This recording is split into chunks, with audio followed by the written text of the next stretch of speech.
నిష్టలతో క్రమశిక్షణతో పట్టుదలతో జీవితంలో ఉన్నత శిఖరాలను అధిరోహించాలి, రాముణ్ణి ఆరాధ్యునిగా భావించి ముందుకు సాగాలని కోరుతూ ఈ అవకాశం ఇచ్చిన హైందవ బంధువులకు, ఈ కార్యక్రమాన్ని నిర్వహిస్తున్న పెద్దలందరికీ కూడా మనస్ఫూర్తిగా ధన్యవాదాలు. మీ K S Ravikumar, chairman, Jayaprakash Narayana engineering colleges Mahabubabad.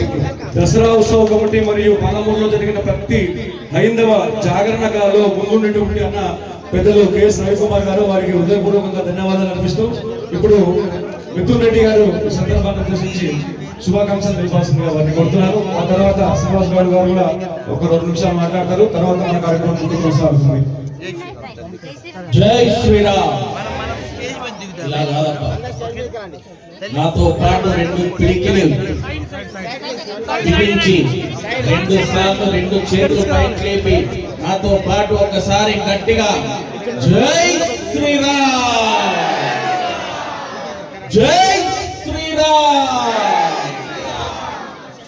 అయోధ్యలో రామ మందిర నిర్మాణంతో పాటు మరి ప్రతి సంవత్సరం పాలమూరు క్లాక్ టవర్ చౌరస్తాలో అదే శ్రీరాముని మనం ప్రతిష్ఠ చేసుకొని ధర్మ మార్గంలో నడిచే వాళ్ళను, ధర్మ బాటలో మనని సూచించే వాళ్ళ పండితులని మనం పిలుచుకొని గౌరవించుకొని వాళ్ళ దారిలో అలాంటి పండితులతో ద్వారా మన సమాజం కోసం ఏ విధంగా మనం ముందలుండాలి, ఏ విధంగా మనం ముందుకు సాగాలి, ఏ విధంగా మన పిల్లలు బాగుండాలి, పిల్లల భవిష్యత్తు బాగుండాలి అనే విధంగా ఈ యొక్క కార్యక్రమాన్ని ముందలు తీసుకుపోతున్న ఈ యొక్క కమిటీ సభ్యులకు, మరి ఈ యొక్క ప్రతి సంవత్సరము ఈ యొక్క పండగ వాతావరణము క్లాక్ టవర్ చౌరస్తాలో నిర్వహించడం చాలా ఆనందంగా ఉంది. ఇక్కడికి రావడం చాలా భాగ్యంగా కలిగిస్తూ ఇక్కడికి వస్తే అయోధ్య రామ మందిరాన్నే దర్శించుకున్నంత భాగ్యం కలిగిందన్నంత ఆనందంగా ఉందని చెప్పి తెలియజేస్తూ సెలవు తీసుకుంటున్నాను. ధన్యవాదాలు మిథున్ రెడ్డి గారికి. ఈ కార్యక్రమం జరగడంలో వారి సహకారం ఉంది, వారికి హృదయపూర్వకంగా ధన్యవాదాలు అర్పిస్తూ ఇప్పుడు విశ్వ హిందూ పరిషత్ జిల్లా అధ్యక్షులు మధ్య యాదిరెడ్డి గారు వేదికపైకి రావాల్సిందిగా ఆహ్వానిస్తున్నాను. ఇప్పుడు పెద్దలు శ్రీనివాస్ గౌడ్ గారు మాట్లాడతారు.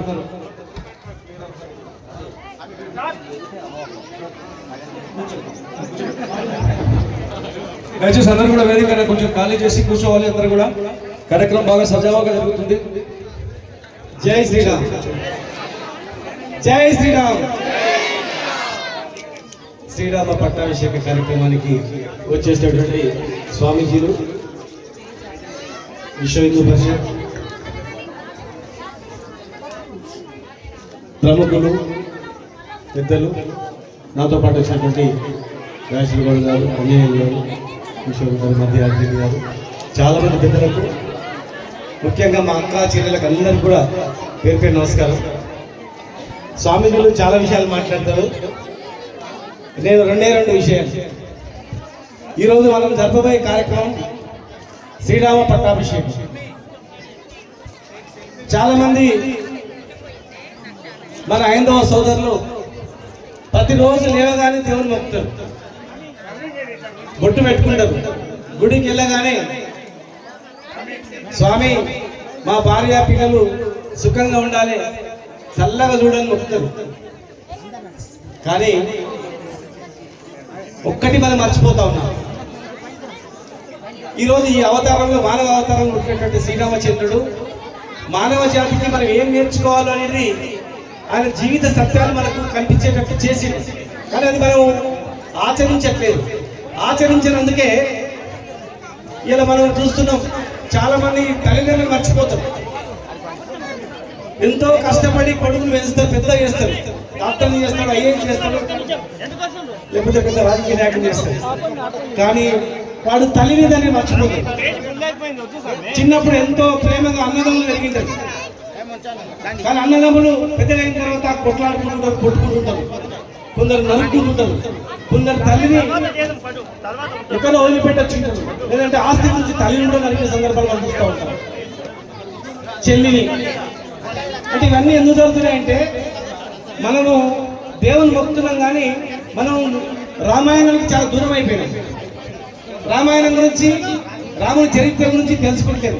దేవుడు అన్నదమ్ముల అనుబంధం కూడా చెప్పాడు. రాముడు లక్ష్మణుడు ఎట్లా ఉండాలి, భర్త శత్రుఘ్నుడు ఎట్లా ఉండాలి, దశరథ రాముడు ఎట్లా తండ్రిని ఎట్లా గౌరవించాలి, భార్యను ఎట్లా గౌరవించాలి, పరస్త్రీని ఎట్లా గౌరవించాలి, ఆంజనేయుడు భక్తుడు ఉంటాడు.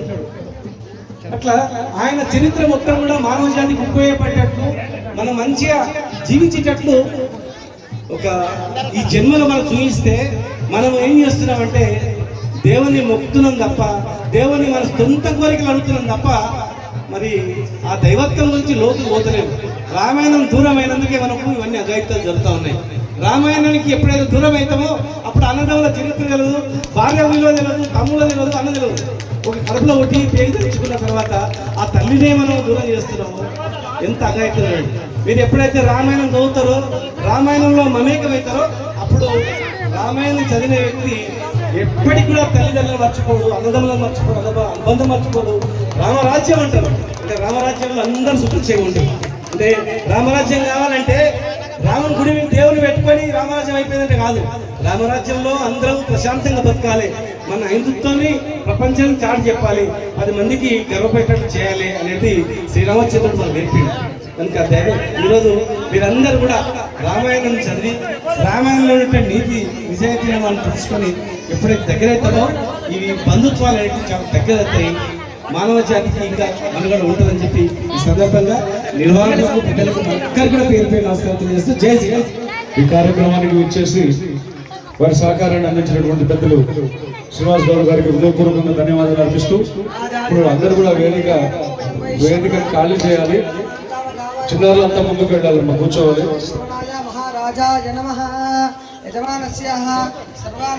వేదిక ఖాళీ చేయాలి అందరూ కూడా. ఉపన్యాసాలు దయచేసి ఈ యొక్క దారిలో ఉన్నటువంటి వాళ్ళందరూ కూర్చోవాలి, ఎందుకంటే కాబట్టి దయచేసి ఈ మార్గంలో ఉన్న వాళ్ళందరూ దయచేసి కూర్చోండి. పేరు నమస్కరిస్తున్నాను. ఇలా నిలబడితే అందరికీ ఇబ్బంది, ఎందుకంటే ఇస్కాతో కాబట్టి చిన్నారులంతా కూడా ముందుకు వెళ్ళాలి. మేడం పెద్దవాళ్ళు కూర్చోండి. శ్రీనివాస్ గౌడ్ గారు జీ అద్భుతం. 2 ముక్కలు మాట్లాడిన శ్రీనివాస్ గౌడ్ గారు చాలా వ్యాలిడ్ పాయింట్ చెప్పారు. రామాయణం చదివితే, రామాయణాన్ని ఆచరిస్తే, రామాలయం కట్టుకుంటే రామరాజ్యం వచ్చినట్టు కాదు, రాముడిలా నడిస్తే. Big hand once. అద్భుతం సార్, చాలా సంతోషం. ఇది కావాలి, ఇది స్ఫూర్తి.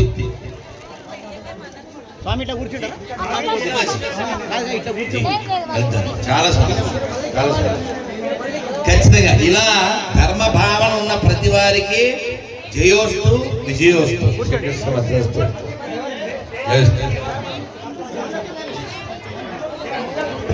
జై శ్రీ.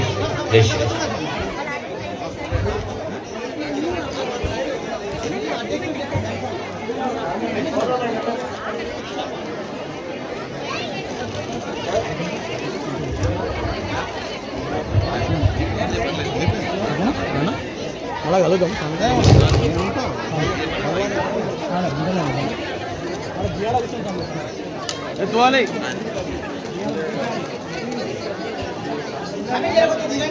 స్వామి స్టేజ్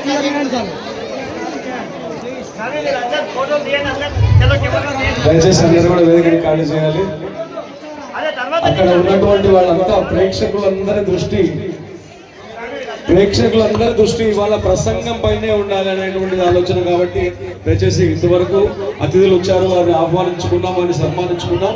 ఇప్పుడు మన జాతిని ఉద్దేశించి మన కర్తవ్యాన్ని నిర్దేశించేటువంటి మహనీయులు లాంటి గురువర్యులు ఎంతో మంది మనకు ఉన్నారు. అందులో ప్రతి నిత్యం కూడా హిందూ చైతన్యం కోసం పాటుపడుతున్న వారు రాధా మనోహర్ దాస్ గారు. వారు ఇక్కడ ఉండడమే మనందరి చాలా ఆనందకరమైనటువంటి సంతోషకరమైనటువంటి విషయం. అందుకని హైందవ శక్తి వారిని సాదరంగా స్వాగతం పలుకుతుంది. ఈ సందర్భంగా గట్టిగా చప్పట్లతో వారికి స్వాగతం పలుకుదాం. మనంతా కూడా ఈ కార్యక్రమంలో పాలమూరు పట్టణంలోని హిందూ ధర్మం కోసం పాటుపడుతున్నటువంటి పనిచేస్తున్నటువంటి సంస్థలు, ప్రతిష్టాత్మకమైన సంస్థలు ఎన్నో ఉన్నాయి.